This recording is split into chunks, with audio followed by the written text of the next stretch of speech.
स्त्रियां चरित्रहीन कब होती हैं? इसका जिम्मेदार कौन है, स्त्री या पुरुष? तो नमस्कार दोस्तों, आप सभी का हमारे चैनल में एक बार फिर से स्वागत है। दोस्तों, आज के इस वीडियो में हम एक छोटी कहानी लाए हैं। यह कहानी आपको सिखाएगी कि संसार में स्त्रियां कब चरित्रहीन होती हैं और इसका जिम्मेदार कौन है, स्त्री है या पुरुष है। इस विषय को लेकर इस कहानी में हम चर्चा करेंगे और आपको यह बताने का प्रयास करेंगे कि जो स्त्री चरित्रहीन हो जाती है, इसका जिम्मेदार स्वयं स्त्री ही है या पुरुष भी है। तो दोस्तों, कुछ लोगों का यह मानना है कि स्त्रियां जो चरित्रहीन होती हैं, जो स्त्रियां गंदे कर्मों की ओर चली जाती हैं, अपनी काम वासना, अपनी हवस की प्यास बुझाने के लिए गंदे कर्म करने लगती हैं, पराये पुरुष से प्रेम करने लगती हैं, तो इसकी जिम्मेदार स्वयं स्त्रियां ही हैं। क्या दोस्तों यह सत्य है कि जो स्त्रियां चरित्रहीन होती हैं वह स्वयं ही इसकी जिम्मेदार होती हैं? कुछ लोगों का यह भी मानना है कि पुरुष भी जिम्मेदार होते हैं। तो चलिए दोस्तों, इस कहानी के माध्यम से हम आपको यह समझाने का प्रयत्न करेंगे कि जो स्त्रियां चरित्रहीन होती हैं वह कब होती हैं और इसका जिम्मेदार क्या स्वयं स्त्रियां ही हैं या पुरुष भी हैं। इसके बारे में आपको समझाने का पूरा प्रयास करेंगे और कोशिश करेंगे कि आपको इस कहानी के माध्यम से हम आपको बता पाएं इसका जिम्मेदार कौन है, स्त्री है या पुरुष। तो दोस्तों, आपसे निवेदन है कि हमारी इस कहानी को शुरू से अंत तक सुनिएगा। कहानी को अधूरा छोड़कर मत जाइएगा, क्योंकि अधूरी कहानी यदि आप सुनेंगे तो आपको पूरी तरह से जानकारी हासिल नहीं हो पाएगी। आपको यह ज्ञान नहीं हो पाएगा कि स्त्री के चरित्रहीन होने का जिम्मेदार कौन है, स्त्री है या पुरुष है। आप यह नहीं समझ पाएंगे और अधूरा ज्ञान किसी भी प्राणी के जीवन में काम नहीं आता। इसलिए ज्यादा नहीं तो कुछ समय निकालकर हमारी इस छोटी सी कहानी को पूरा ही सुने और वीडियो की समाप्ति होने तक चैनल पर बने रहें। तो दोस्तों, चलिए शुरू करते हैं आज की कहानी। तो दोस्तों, बहुत समय पहले की बात है, जब महात्मा बुद्ध संन्यास धारण करते हैं। उस समय उनकी युवावस्था होती है और वे इस पूरी दुनिया में भ्रमण करते हैं। और इसी तरह भ्रमण करते करते वे किसी गांव में पहुंचते हैं और गांव वाले उनका अच्छे तरीके से स्वागत सत्कार करते हैं, क्योंकि उस समय तक महात्मा बुद्ध की कीर्ति चारों ओर फैल चुकी थी। क्योंकि महात्मा बुद्ध एक बहुत ही अच्छे संत हुए हैं जिनको सभी लोग जानते थे। जब महात्मा बुद्ध उस गांव में पहुंचे तो उनका बहुत अधिक सम्मान किया गया। तो मित्रों, उस गांव में एक स्त्री आती है। जो स्त्री महात्मा बुद्ध की युवावस्था को देखकर, महात्मा बुद्ध की सुंदरता को देखकर उनके पास में आकर कहती है कि हे युवावस्था के सन्यासी, सर्वप्रथम आपको प्रणाम करती हूँ और आपसे यह जानना चाहती हूँ और पूछना चाहती हूँ कि आप देखने में एक राजकुमार लग रहे हैं। आपके सन्यासी होने का क्या कारण है, इसका क्या रहस्य है? इस सुंदर सी युवावस्था में एक राजकुमार दिखते हुए भी आपने सन्यास जो धारण किया है, इसका क्या मतलब है, इसका क्या कारण है? तो दोस्तों, उस स्त्री के ऐसा पूछने पर महात्मा बुद्ध कहते हैं कि मैंने इसलिए यह सन्यास धारण किया है कि मेरे 3 प्रश्न हैं और उन तीनों प्रश्न का उत्तर जानने के लिए, उनका रहस्य जानने के लिए मैंने यह सन्यास धारण किया है। तब स्त्री कहती है कि महाराज, आपके वो 3 प्रश्न कौन से हैं जिनकी वजह से आप महात्मा बन गए? तब महात्मा बुद्ध कहते हैं कि हे देवी, मेरा पहला प्रश्न यह है कि हमारा यह जो सुंदर आकर्षक शरीर है, जो युवावस्था है, यह आप देख रही हैं, यह जल्द ही वृद्ध होगी और वृद्ध होने के बाद इसको फिर बीमारी लगेगी और बीमारी के बाद में यह युवावस्था जो है, ये शरीर जो है, यह मृत्यु को प्राप्त हो जाएगा। यही हमारे 3 प्रश्न हैं। मैं यह जानना चाहता हूँ और इन्हीं तीनों प्रश्नों के जवाब जानने के लिए मैं निकला हूँ कि जो हमारा यह आकर्षक युवावस्था शरीर है, यह जल्द ही वृद्ध होगा और इसको बीमारी लगेगी और जल्द ही मृत्यु हो जाएगी। इसी का रहस्य जानने के लिए, इसी का ज्ञान जानने के लिए मैंने सन्यास धारण किया है। दोस्तों, वह स्त्री महात्मा बुद्ध के ऐसे ज्ञान भरे प्रश्नों को सुनकर प्रसन्न हो जाती है और अपने हाथ जोड़कर महात्मा बुद्ध से कहती है कि हे स्वामी, कल आप हमारे यहाँ भोजन करने जरूर आए। तो महात्मा बुद्ध कहते हैं, ठीक है देवी, आप भोजन बनाइएगा और मैं कल तुम्हारे घर अपने शिष्यों के साथ भोजन करने जरूर आऊंगा। दोस्तों, वह स्त्री खुशी खुशी अपने घर चली जाती है और महात्मा बुद्ध को अच्छा भोजन खिलाने के लिए प्रसन्नचित्त होकर तैयारी में जुट जाती है और सोचती है कि मुझसे ऐसी कोई गलती ना बन जाए जिससे मुझे बाद में पछताना पड़े कि हमने स्वामी जी के लिए अच्छा भोजन नहीं करा पाया। इसलिए दोस्तों, अच्छा भोजन बनाने के लिए और महात्मा जी को खिलाने के लिए वह जुट जाती है। इधर दोस्तों, गांव वालों को जब पता चलता है कि महात्मा बुद्ध कल उस स्त्री के घर में भोजन करने के लिए जाएंगे, तो धीरे धीरे यह बात सारे गांव में फैल जाती है और दोस्तों, सारे गांव वाले मुखिया के साथ लेकर महात्मा बुद्ध के पास पहुंचते हैं। सभी गांव वाले जाकर उनको प्रणाम करते हैं और हाथ जोड़कर गांव वाले कहते हैं कि हे स्वामी, आपसे हमारा एक निवेदन है, आप हमारी प्रार्थना को स्वीकार करें, क्योंकि आप एक बहुत अच्छे संत हैं और आप एक पवित्र संत हैं। इसलिए हम आपसे कुछ कहने के लिए आए हैं और वही निवेदन आपसे करना चाहते हैं। तो महात्मा बुद्ध कहते हैं, कहो क्या बात है, इसलिए आप लोग हमसे इस तरह से प्रार्थना कर रहे हैं, क्या बात है? तो दोस्तों, गांव वाले कहते हैं कि देखिए स्वामी, कल जो आप उस स्त्री के घर पर भोजन करने के लिए जाएंगे, जिस स्त्री ने आपको भोजन के लिए आमंत्रित किया है, तो आप जरूर ही जाएंगे। बुद्ध बोले, हाँ, मैं अवश्य जाऊंगा, क्योंकि उस स्त्री ने प्रेम से हमको भोजन कराने के लिए आमंत्रित किया है, इसमें क्या परेशानी है? तब सारे गांव वाले बोले, हे स्वामी जी, यही तो हम आपसे निवेदन करना चाहते हैं कि कल आप उस स्त्री के घर पर भोजन करने के लिए ना जाएं। तब बुद्ध बोले, क्यों, ऐसी क्या बात है? तब गांव वाले कहते हैं कि हे स्वामी जी, बात यह है कि जिस स्त्री के घर कल आप भोजन करने जाएंगे, उस स्त्री के घर पर भोजन करना आपके लिए योग्य नहीं है, आपके लिए अच्छा नहीं है। गौतम बुद्ध बोले, ऐसी क्या बात है? तो गांव वालों ने कहा कि वह जो स्त्री है, वह स्त्री चरित्रहीन है, उसका चरित्र बहुत ही गंदा है। उसके घर पर पता नहीं कितने लोग आते जाते हैं और उसे अपनी हवस का शिकार बनाते हैं। कितने लोगों की वह हवस का शिकार बन चुकी है। उसे इस बात की परवाह ही नहीं कि मैं इतना गंदा कर्म कर रही हूँ, इतना चरित्र से नीचे गिर रही हूँ। उसको इससे कोई मतलब नहीं है।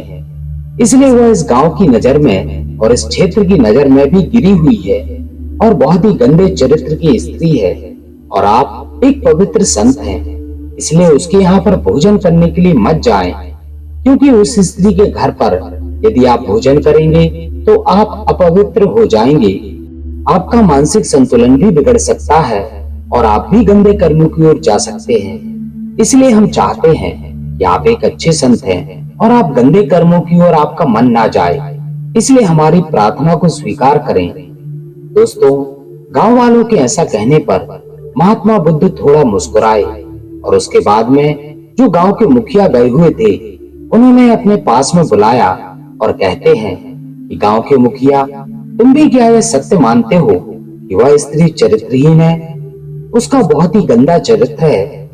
तब दोस्तों, गांव के मुखिया कहते हैं कि हाँ महाराज, मैं ये सौगंध खाकर कह सकता हूँ कि वह स्त्री बहुत ही चरित्रहीन है, उसका बहुत ही चरित्र गंदा है और वह अपने चरित्र से बहुत ही हीन हो चुकी है। इसलिए यह गांव वाले जो हैं, वो आपको भोजन ना करने के लिए कह रहे हैं। तो हमारा भी आपसे यही निवेदन है कि आप उसके यहाँ भोजन करने कदापि ना जाएं। दोस्तों, मुखिया की यह बात सुनकर महात्मा बुद्ध मुखिया का एक बायां हाथ पकड़ लेते हैं और दाएं हाथ से ताली बजाने के लिए कहते हैं। तो मुखिया कहता है, हे तथागत, एक हाथ से ताली कैसे बज सकती है? आपने एक हाथ तो मेरा पकड़ रखा है और आप कहते हैं एक हाथ से ताली बजाओ। तो स्वामी जी, एक हाथ से ताली तो कभी नहीं बज सकती, मैं कैसे बजाऊं? अब दोस्तों, महात्मा बुद्ध समझाते हुए कहते हैं कि देखो मुखिया और सुनो मेरे गांव वालों, जब एक हाथ से ताली नहीं बज सकती है, तो वह स्त्री भी स्वयं चरित्रहीन नहीं हो सकती। वह आपने कभी विचार किया है कि जिस तरह से एक हाथ से ताली नहीं बज सकती, तो एक तरफ से वह स्त्री कभी चरित्रहीन हो ही नहीं सकती, क्योंकि अगर आपके गांव की यह स्त्री चरित्रहीन हुई है, इसका गंदा जो चरित्र हुआ है वह स्वयं इसकी जिम्मेदार नहीं है, क्योंकि इसके चरित्रहीन होने के जिम्मेदार जो हैं वह पुरुष हैं। जरा विचार करिए आप लोग। देखो मुखिया, आप तो गांव के मुखिया हो, क्या आप भी अज्ञानी जैसी बातें सोच रहे हो? जब इस गांव के पुरुष चरित्रहीन नहीं होते तो क्या यह स्त्री चरित्रहीन हो सकती है? इसलिए तुम लोग हमारी बात को समझने की कोशिश करो। आज जो यह गांव की स्त्री चरित्रहीन है, जिसको आप बता रहे हैं, इसका जिम्मेदार वह स्त्री स्वयं नहीं है, इसके जिम्मेदार आप लोग हैं। अगर आप लोग इसके चरित्र को गंदा नहीं करते, आप लोग इसे अपनी हवस का शिकार नहीं बनाते, तो यह भी आज चरित्रहीन नहीं होती और इस स्त्री के ऊपर आज आप उंगली नहीं उठा पाते, इसे गंदी दृष्टि से नहीं देखते। क्या ये अकेले चरित्रहीन बन सकती है?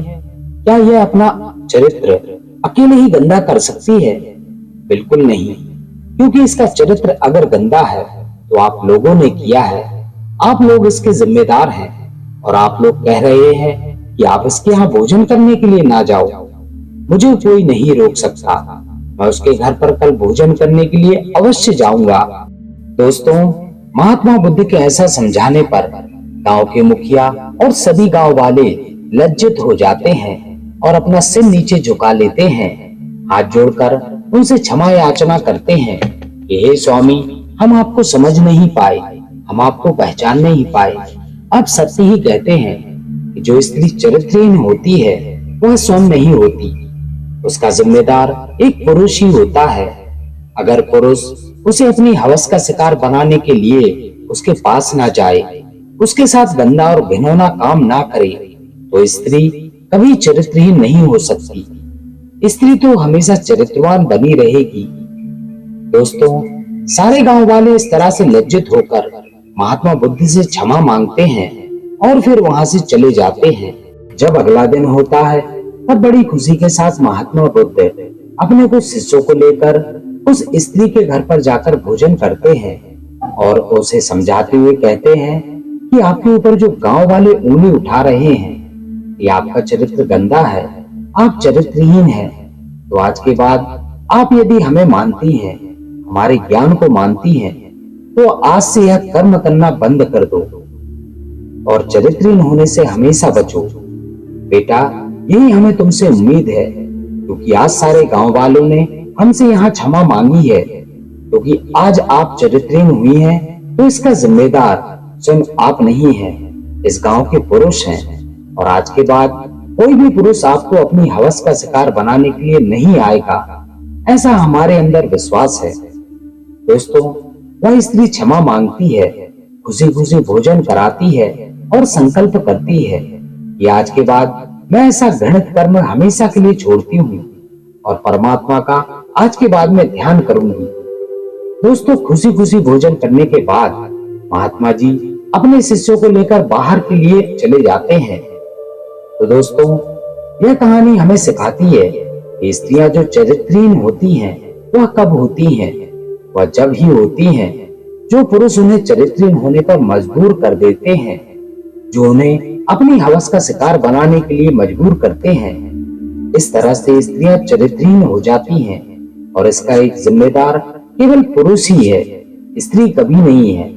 क्योंकि अगर पुरुष उसे अपनी हवस का शिकार बनाने के लिए उसके साथ या उसके पास में ना जाए, उसको गलत भावनाओं से, गलत दृष्टि से ना देखे, उसके साथ गंदे कर्म करने के लिए तैयार ना करे, तो स्त्री की हिम्मत नहीं है कि वह चरित्रहीन हो जाए। इसलिए चरित्रहीन स्त्रियां होती हैं और इसका जिम्मेदार केवल पुरुष ही होता है। यही कहानी दोस्तों हमें सिखाती है। लेकिन आजकल के जो लोग हैं वह अपने आप को गौरवान्वित महसूस करते हैं। वे सोचते हैं कि हमने इतनी स्त्रियों को अपनी हवस का शिकार बना लिया, मैंने इतनी स्त्रियों के साथ में विषय भोग किया। यह सोचकर वे अपने आप को गौरवान्वित महसूस करते हैं और इसी तरह से इतनी स्त्रियों के चरित्र को गंदा करने के लिए उल्टे सीधे कर्म करते रहते हैं और स्त्रियों को चरित्रहीन बनाते हैं। जिससे अधिकांश स्त्रियों के चरित्रहीन बना देते हैं और समाज में उन्हें जीने लायक नहीं छोड़ते। तो दोस्तों, यह कहानी आपको यह सिखाती है कि आप लोगों से यही मेरा कहना है और हमें उम्मीद भी है कि आप लोग किसी भी स्त्री के चरित्र को गंदा करने का प्रयास मत करिएगा, उसे समाज में जीने लायक छोड़ दीजिएगा। अगर आप हवस के पुजारी बनकर उसके साथ में विषय भोग करने के लिए अगर आप इसी तरीके से तत्परलीन रहेंगे और स्त्रियों का चरित्र गंदा करते रहेंगे तो इसका परिणाम आपको भुगतना ही पड़ेगा। और एक दिन वह आएगा जब आप भी समाज में जीने के लायक नहीं रहोगे और समाज में उठकर चलने के लायक भी नहीं रहोगे। इसलिए आपसे उम्मीद है कि स्त्रियों को चरित्र को गंदा मत करना, यही कहानी हमें सिखाती है।